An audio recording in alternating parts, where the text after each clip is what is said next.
Today we get the inside scoop into a massive internet marketing platform.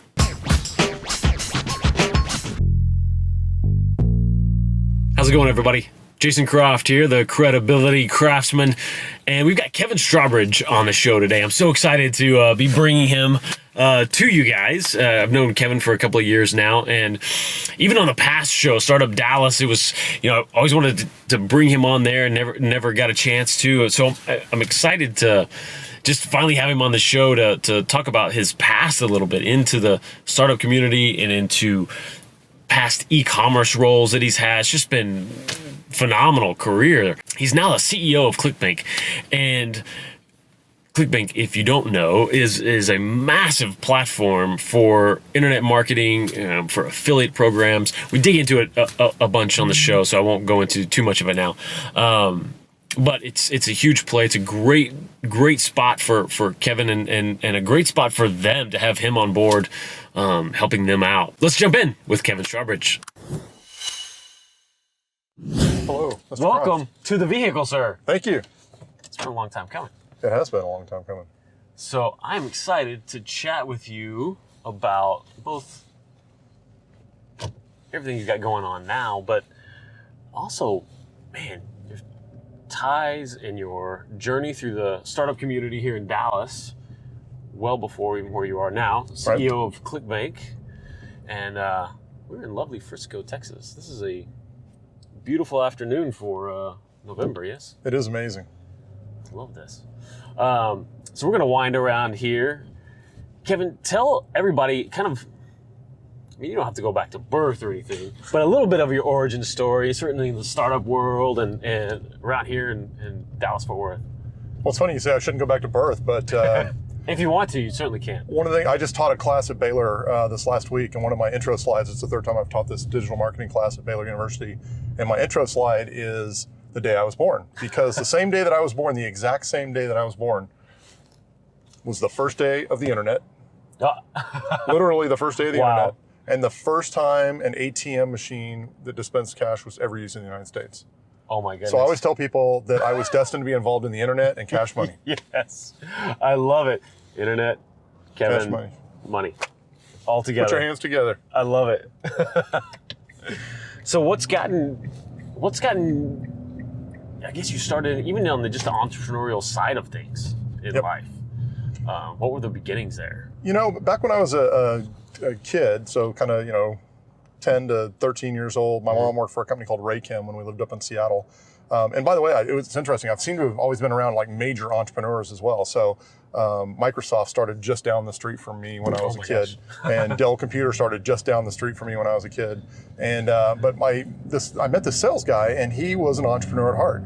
And he would tell me about all these ideas he had for these different business things. And it always just got my mind working on different business ideas. And so then I got into the corporate world. I purposely got a bachelor's degree and a master's degree in accounting so I could understand the numbers of a business. Nice, very smart. And then I did management consulting with PricewaterhouseCoopers so I could learn how to take a company apart and put it back together again. But meanwhile, the ideas were always just going through my head. And so in 1999, I got together with two friends of mine down in Austin, and we started a company called SmartPrice.com, which was a very .com company during the .com boom, raising the Series A venture capital. And that really just spurred my whole idea around how, I want to build and create things. I want to make things that are useful for people. And so SmartPrice was great because we set that business up to save people money on long distance price comparison. So, back then people cared what they paid on long distance. You don't care anymore with a cell phone. But back then, if you came to our website and you put in your area code and your prefix, we would tell you that you could save anywhere between 10 to 40% on your long distance bill.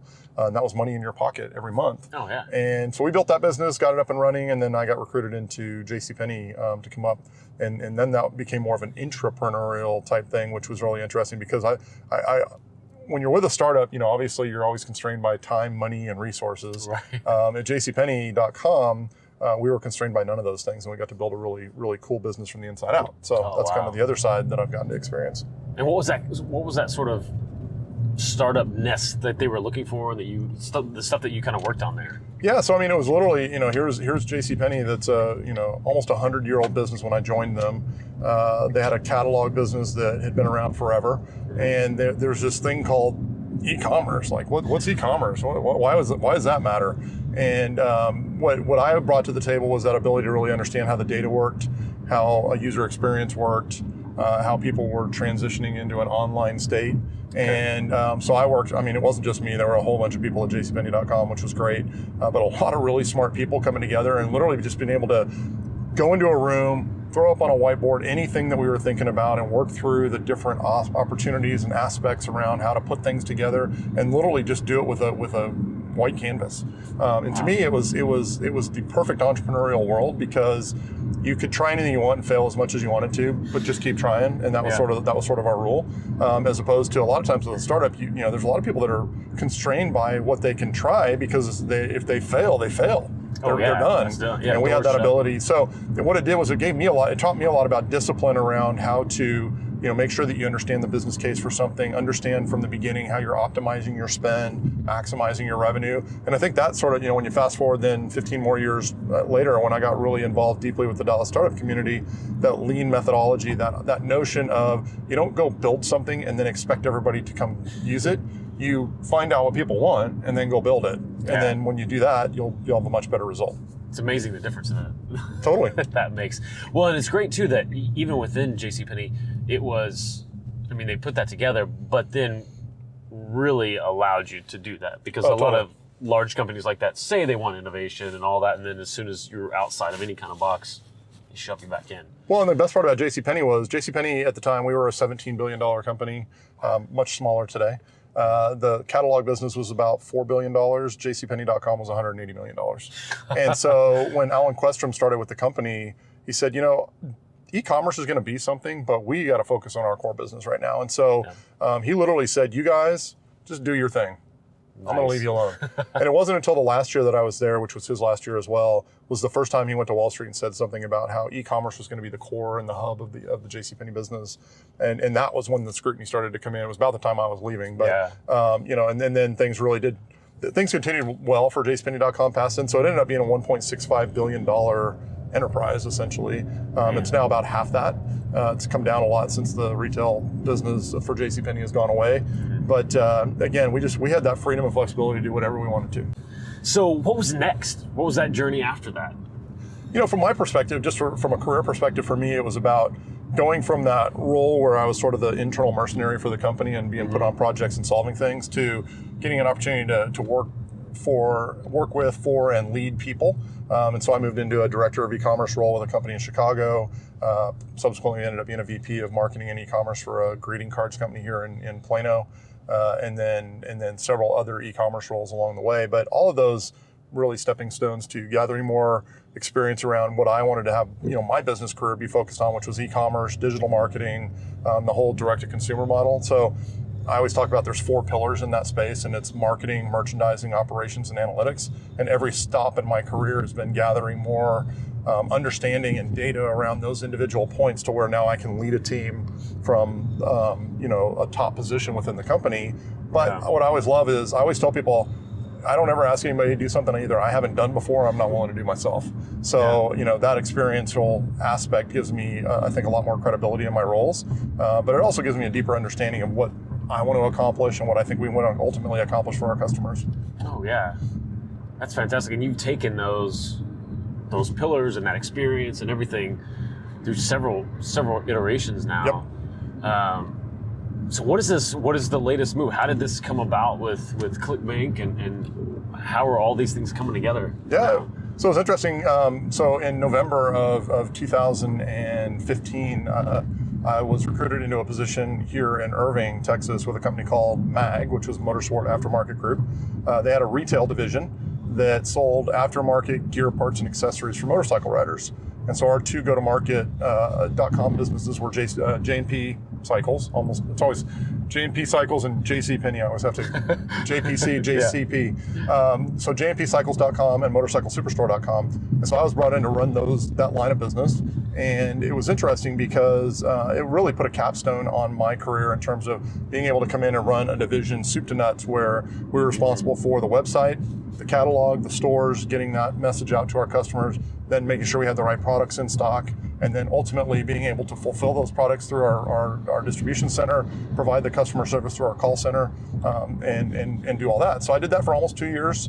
And about the middle of this year, we were at a point where we had our, yep. Well, I don't want to.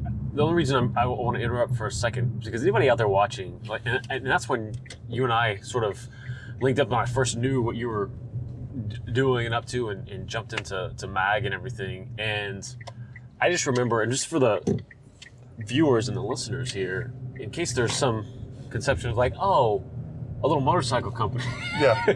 In case there's any conception like that, get into sort of the size of these two sites, because one was more dirt bike side, one was more street bike, right? Right. Yep. All under, well, the two brands, but under one. Under MAG Retail Group, right? Yeah. So JMP Cycles started in 1979. Last year did about $104 million in revenue. Wow. Selling, millions of parts. I'll Yeah. just leave it at that. Motorcycle Superstore did about $50 to $60 million in revenue.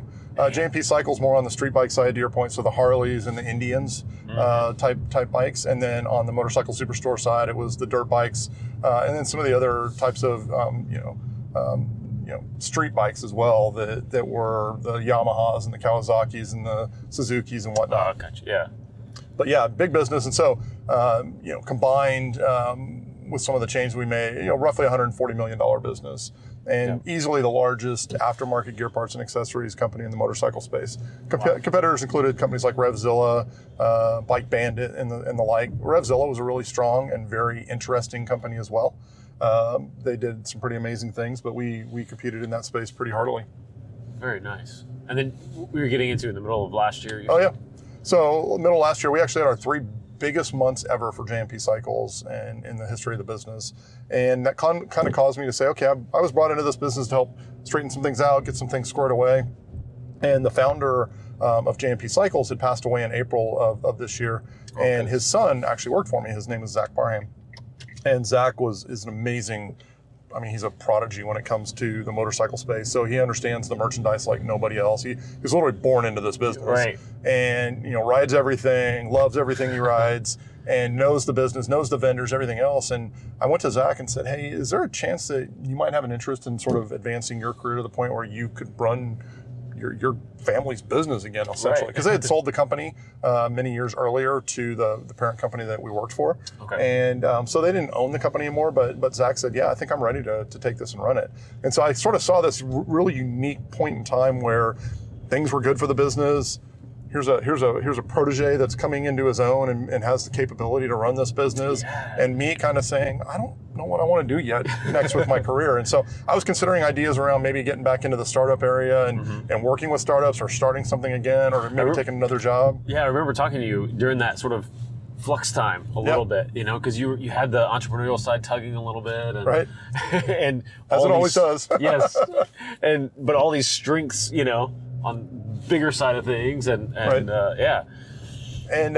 So I went to the CEO of our company and I said, hey, I think it's time for me to probably step aside and let's, we have a unique opportunity to bring all this stuff together and do it in a seamless fashion. And it was funny. I remember him saying, gosh, I don't want to lose your digital marketing and your digital e-commerce expertise, but I understand what you're saying. And sometimes those times come. And so we worked out, it was super smooth, like literally just said, here's what I'm thinking. He said, here's what I'm thinking. And we worked out this period of time where we would sort of work through me stepping down and then Zach stepping up and me just sort of fading to black and him, taking the glory. And so it worked out great. But the ironic part was 15 days after I made this decision, I had no idea what I was going to be doing. 45 days later, I get a call from ClickBank. The new chairman there was referred to me by several of my colleagues that said, hey, you're looking for a CEO and Kevin Strawbridge knows this space better than anybody else. You guys ought to talk. And we hopped on a phone call and then a Skype, and then one thing led to another. And next thing I know, I'm being offered the role of CEO for ClickBank. And awesome. So in July, I took the reins and joined the company. We have offices in Boise and Broomfield, Colorado, Boise, Idaho. And it's been a wild ride for 4 months already, just getting in, plugging into a community that I've known for 15 years and people that I've literally been working around in the industry for 15 years, and lots of huge opportunity for the company, because we really are the go-to resource for a lot of infopreneurs and entrepreneurs and solopreneurs that have an idea and they don't have the means to get something online and sell it quickly, and we have the ability to help them do that. So that's what we do. Yeah, that's awesome. And dig into that. I want to, for some people who aren't familiar with ClickBank and the affiliate world and all of that, walk us through what they offer. Sure. So ClickBank was started in 1998. A gentleman named Tim Barber started the company. A very wicked smart dude that just said, hey, we need to create a space where people who have these types of ideas and these types of businesses can come and create transactions and do it in a relatively simple way. And so ClickBank was formed to basically create a platform. We call it a platform, but really we're the retailer. All these solopreneurs, entrepreneurs, they need a place to sell. Right. So we partner up with them to say, hey, we'll take your goods and services and we will sell them on your behalf, and we'll provide you with pitch pages to do that. We'll provide you with the ability to process a transaction. Okay. We'll provide you with affiliates. So we bring affiliates, and for those that don't know what affiliates are, affiliates or performance marketing is when companies basically work with partner websites or partner people that drive traffic to their website for the purpose of trying to sell a specific product. So you'll see websites out there, like the one that always pops into my mind is like a camera review site. If somebody's selling a camera, or somebody's reviewing a camera, they can put a link into that page, and within that link can be embedded information that when somebody clicks that link and goes and makes a purchase from that merchant, they get paid a commission on that sale. Awesome. So these entrepreneurs, they're literally like, I have an idea, I have something I want to sell, but what do I do?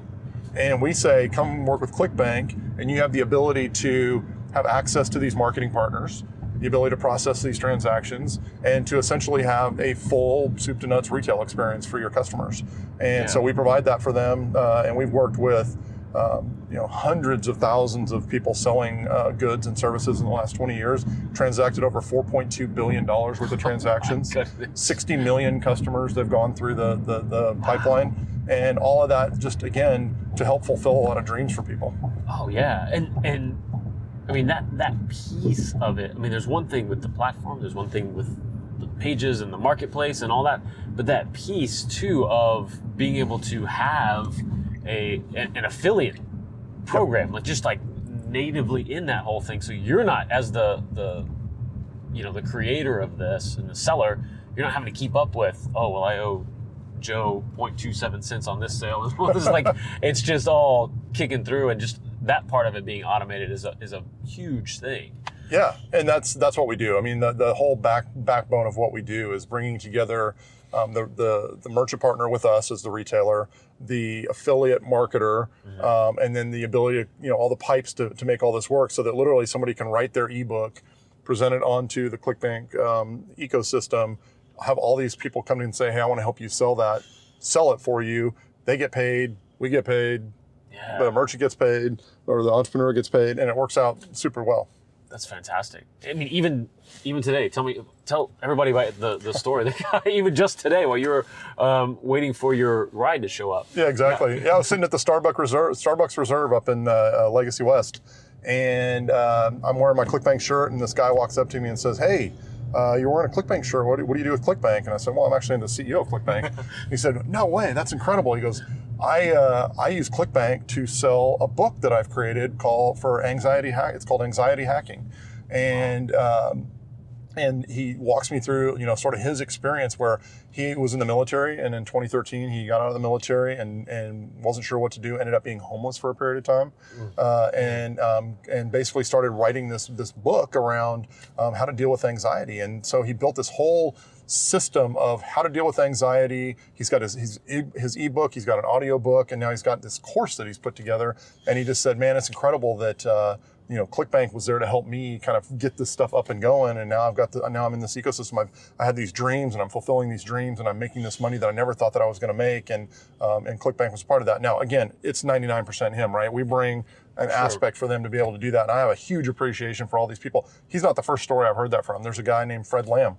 that sells on our platform, and his story is that he was a dishwasher, and he said there's got to be something better in life than this. And next thing you knew, he's creating a book on how to make money online, and vetted all these practices and procedures on how to do that, and started teaching it to people, and they started making money, and so on and so on. And it's really created interesting lifestyles. Now, again, that's a couple of stories out of a lot of people that have been on our platforms. But it's really interesting to know that it's recognized, right? So this guy was like, why are you in Dallas? Because he knows our company's based out of Boise, Idaho. Yeah. And I said, well, I actually live here right now. And so he said, well, how fortuitous that I'm meeting you. That's awesome. Because it's so funny, but that's life-changing stuff. Totally. I mean, for this guy, for Fred, like that's huge. I mean, Totally. that's a totally different trajectory in your life to be able to do that, Yeah. and then get that out. Because I think that's what so many of all of us have. We may have an inkling of an idea, but a lot of times we stop because we can't see the end game. We can't see.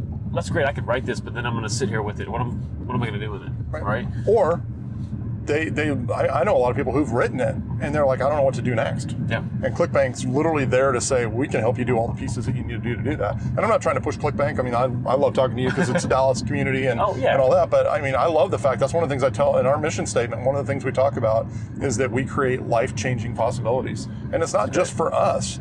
And it's not just for our the Fred Lambs of the world that we change their lives, but it's the customers that ultimately buy some of these books as well, that maybe they just don't know what they want to do in life, but somebody has walked the steps before them, and they're now able to read those steps and say, I can do this as well, and they can create their opportunities in life as well.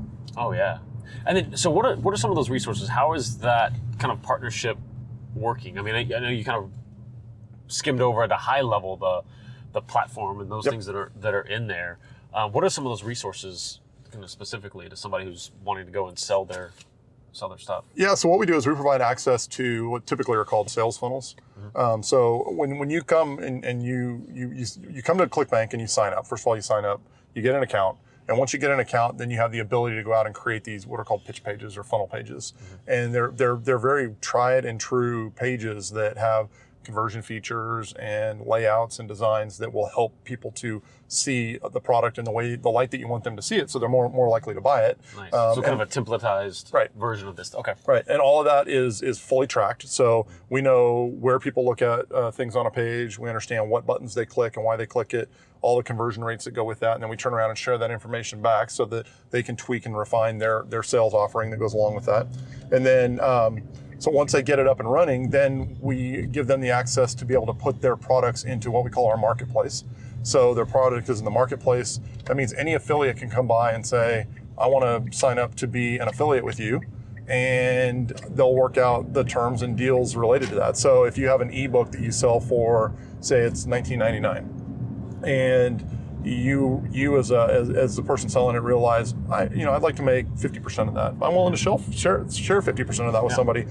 New business, I wouldn't have gotten another one. Yeah. Right, so they can literally set up their account so that anybody that puts in that link and clicks through and gets to them, that'll pay 50% commission out to them. So now a transaction's gone through, we record the transaction, we process the payment on the transaction. We're actually then able to take all of the proceeds from that transaction and divvy them out to all the right people immediately.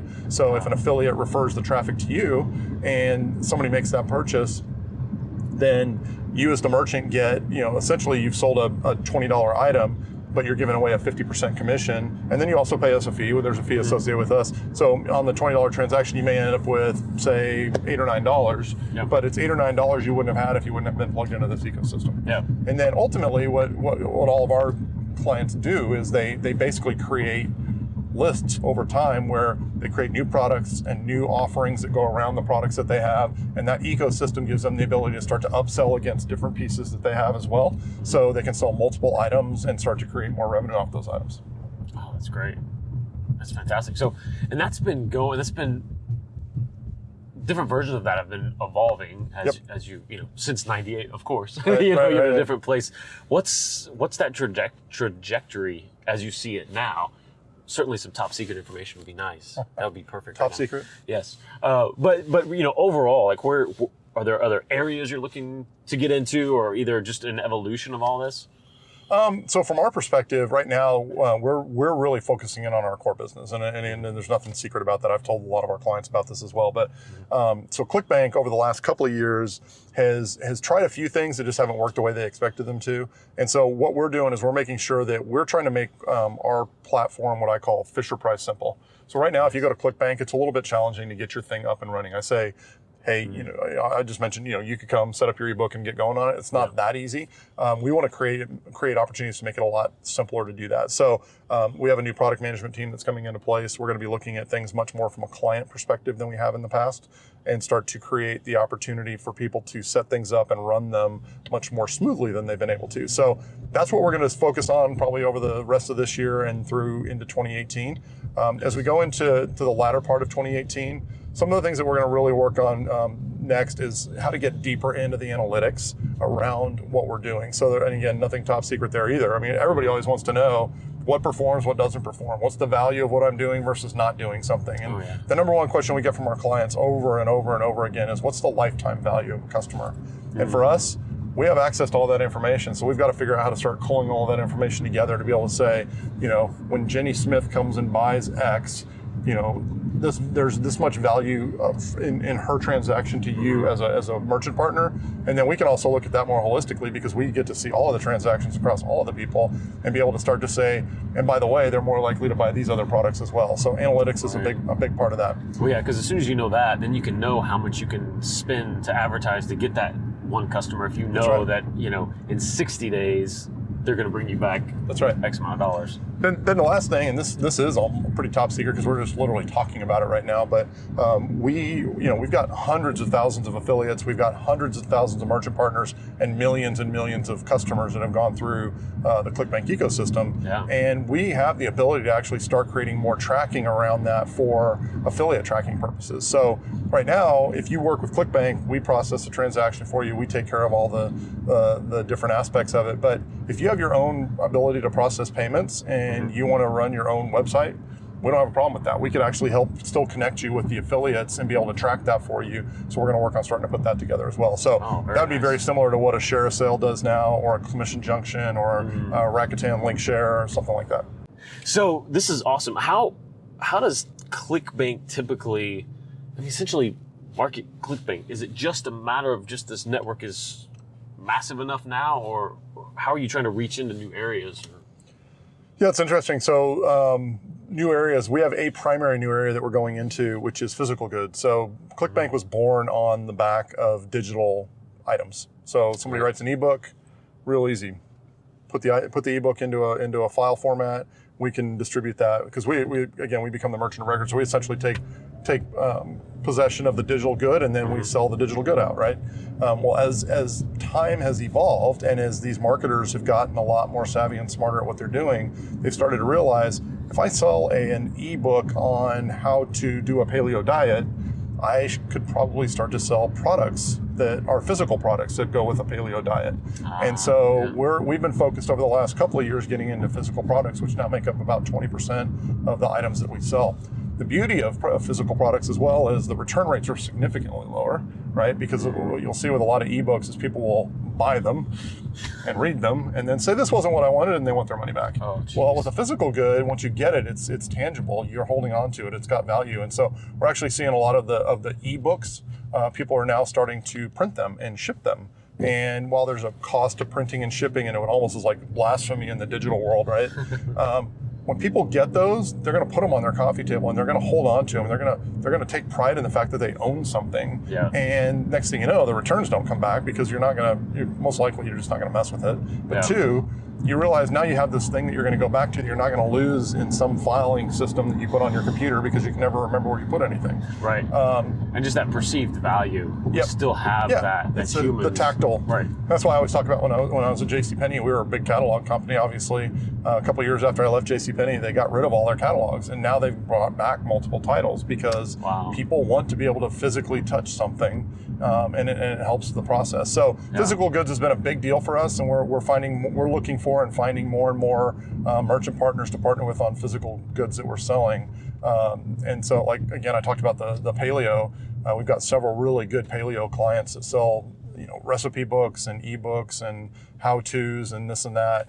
And then they're partnering up now with some physical good properties. Like there's a company in Boulder called Paleo Valley. They make the most amazing beef sticks, and they're grass-fed beef.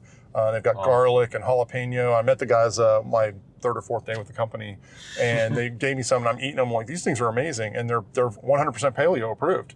Wow. And so now you've got this physical good that goes with this, and then what we're seeing is we're able to get those partners to actually partner. So now they become their affiliates in and of themselves, and they create their own little, we call them JVs or joint ventures, where they literally are able to, sort of one hand feeds the other and vice versa, and they can, in a rising tide lifts all boats for those. So that's been a big push for us on the physical goods side. Oh, that's really slick. That's awesome. Well, man, this has been fantastic. I loved getting that insight, both the where you are with all of this now, and then some insights into just learning more, because I've always known that name, ClickBank. Yeah. I think a lot of people have, and to really know some of the stuff behind it is fantastic. And it's Thanksgiving week, so you're home for a little bit. Yep. And so you are flying how much now? Yeah, so I'm on about 5 flights a week right now. So we have 2 offices, one in Colorado, one in Idaho. So I spend half my time in each office each week. And that's in addition to other, like I'll go off to visit clients. I'll probably go on down to visit. We have about 6 really, really top-notch clients down in Sydney, Australia, Brisbane, Australia, and then in New Zealand. So we're probably going to head down there next month. Me and a couple of people from our sales team and a couple of our client success partners. And then I'll go to different events. So traffic and conversion is a big event. We'll go to that in February. We've got Affiliate Summit West, which will be in Las Vegas in the early part of January, which is a great show for anybody that's interested in affiliate marketing. Affiliate Summit is the place to go. Tons of great sessions, tons of great mentoring from people who've been in the industry for a long time. There'll be 5,000 or 6,000 people there, and you really truly get a flavor of all the stuff that takes place in the performance marketing or affiliate marketing space. And I really enjoy it because I get to go see a lot of friends. Yeah. I get to see a lot of partners and clients, but I also get to learn a little bit. I mean, it's every year that goes by in this space, there's something new to learn. And I think that's one of the things that's been most intriguing to me about being in the digital space over my career, is that every year is a new year. It's not like retail where every year is, you sell something slightly different, a different way. Literally, people have figured out new ways to use paid search or use SEO or email marketing or performance marketing. And you find out these new twists and takes on it. And that's what I love about our community in general, is that these twists and takes, every year somebody new comes into our space that thinks about things a little bit differently, and you look at it and go, why has nobody ever done that before? Right. And they've solved all the world's problems, and the next year somebody else comes along and solves them all again. Yeah. So. And then it's nuts how much sharing of all that there is too. Yep. Both from people who have done it, sharing it, and other people who have reversed engineered it of somebody else and share that as well. It's fascinating. Well, that's one of the things. So being in the retail space, meaning like the true, hardcore retail, going back to the early days of a Macy's or whatever. Yeah. It was really interesting being in the digital side when I first got into it, because in the digital side, we all talked about everything, shared everything, because at the end of the day, you can pretty much track everything. Yeah. But when you get around the people who, like at JCPenney, I mean, there were people there that I worked with that have been there for 35, 40 years. They were like just aghast when I would tell them that I was friends with somebody from one of our competitors, and I had talked to them about X, Y, and Z, and they're like, how dare you tell them anything? Like, I don't think you understand. Everybody's going to figure all this stuff out. It's just a matter of, how are we going to solve the problems longer term and be more open about what we want to do. Yeah. That's why I've noticed too, a lot, you go through these ebbs and flows with different conferences. Some conferences, some people will share really good information and you can take it and do something with it. Mm-hmm. Other ones, they're so closely guarded with their information. But what this is purely anecdotal, but when I look at a lot of the companies that are starting to fall by the wayside in the last couple of years, I noticed that a lot of the names are the same names of companies that weren't sharing a lot of information back in the day either. Interesting. So. Wow, that's fascinating. Because that our whole world, I mean, not just retail, just our whole world is going that direction. Both out of a lot of people wanting that sharing and openness, and other people kicking and screaming, but it's going there anyway just by the sheer nature of blockchain and digital and sharing and streaming and all that. It's pretty much all open source, right? Right, exactly. Whether you like it or not. That's right. Well, this has been fantastic. How can people keep up and follow along and connect and all that good stuff? Yeah, so with me, I'm on Twitter @KStraw. That's the best way. I try to tweet. I tweet a lot of personal little things here and there, but when I see good articles and really interesting things going on in our industry, I try to share those as much as I can. I have that automatically linked to my Facebook page as well. With ClickBank, definitely the ClickBank page on Facebook is a great way to just kind of keep up with everything that's going on with us. I update a lot on LinkedIn as well. I'm also K-Straw on LinkedIn if anybody wants to see me there. And then with ClickBank itself, our blog is always up to date. We do a lot of really cool, fun videos around new stuff that we're releasing from a product standpoint or new things that are going on in the overall industry. And so it's always good for people to come and check that out there as well. Oh, fantastic. I encourage you to do it. Thanks so much for being on. My pleasure. Thank you for having me. So it's been a long time coming, but it's great to be able to do this as a part of the Dallas community. Yeah, absolutely. It's awesome. Thanks so much for watching. I love getting to hear about Kevin's journey, some stuff that I didn't know beforehand, and really insights into ClickBank too, which has been this sort of entity that I've known about for a couple of years now as I've dug into that space some, but haven't really known everything that they're about and everything that they offer. Truly, it's pretty incredible. It's such a bigger and more vast platform than I ever thought. Make sure you reach out to Kevin and let him know you saw him on the show. Let him know, some of the takeaways that you got from his interview here, and definitely connect. He is someone is staying connected into the Dallas Fort Worth ecosystem, very much so, especially the startup side of things. If you like interviews like this one, make sure you subscribe here on YouTube. And if you're listening on iTunes, make sure you subscribe there, and please leave us a review. It helps us get found by more folks out in the iTunes ecosystem. All right, we'll see you on the next one. It's Saturday night.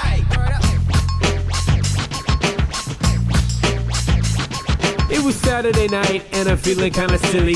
Winter coat on cause the air was chilly, but I'ma make my way out to the record spot. Gotta find some new breaks for the beats to rock. I gotta come with the flavor like some lifesavers. On now and late is Dr. Beatmaker. If I'm a player, it's like your tape deck. And if you miss the gig, then take a rain check. Stacks of wax piled high to the ceiling, need a U-Haul truck if I would think about stealing. But it's not my steed, so I commence with the digging, no kidding. Something that'll keep the beats hitting what I'm getting. So much to choose from, bro.